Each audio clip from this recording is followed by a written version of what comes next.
Hello again. Sam Valentino, private toon detective here, with another update on the whole Coyote versus ACME debacle. As you've probably already heard, the cast and crew that worked on the movie protested about the finished film being shelved as yet another one of that corrupt David Zaslav's tax write-offs, as did so many online fans, including me. Now Warner Bros. Discovery is now looking for an online distributor to release the movie through. Right now the prime candidates include Amazon Prime Video, Apple TV Plus, and even Netflix. Also right now, I've got a wild hunch that Amazon Prime will get the Coyote vs. ACME movie, since they've also got the previously cancelled Merry Little Batman coming out, and a couple other such projects to my knowledge.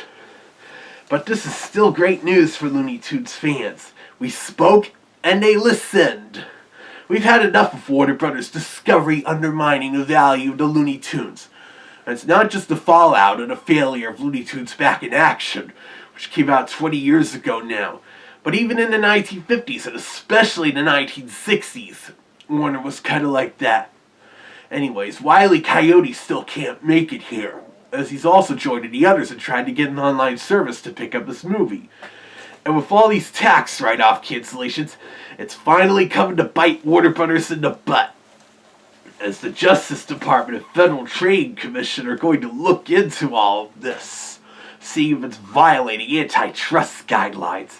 A congressman from Texas said that what the Johnson brother David Zaslav at Warner Bros. Discovery has been doing is predatory and anti-competitive, even comparing it to burning down a building for the insurance money. Jeez. And insurance scams are serious business. I'm still trying to look into what that Volpine Boom Sly Fox did to his car was an insurance fraud attempt, intentionally parking his car in the tracks and letting a train smash it, as it clearly didn't stall there.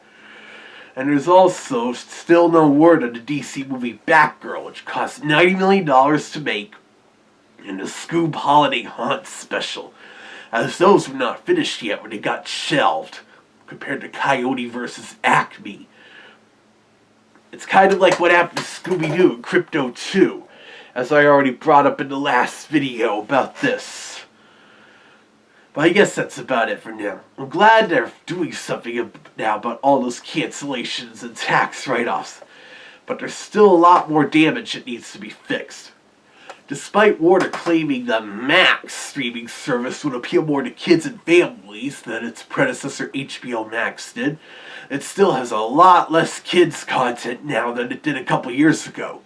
This of course includes purging many of the classic Looney Tunes cartoons and numerous Cartoon Network originals, both old and new. Well, at least Warner Archive has started releasing Looney Tunes Blu-rays again. A second volume is coming out next month.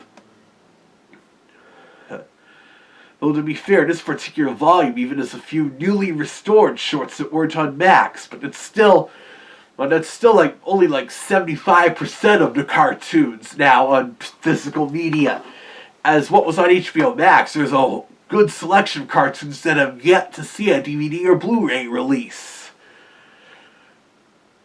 Though one of the new cartoon restorations on this volume is Beanstalk Bunny, a Bugs Bunny short that had not been restored for some time due to part of the animation negatives being damaged. Though fortunately they were able to work around it. So anyways, at least it's good to know they're taking a step in the right direction.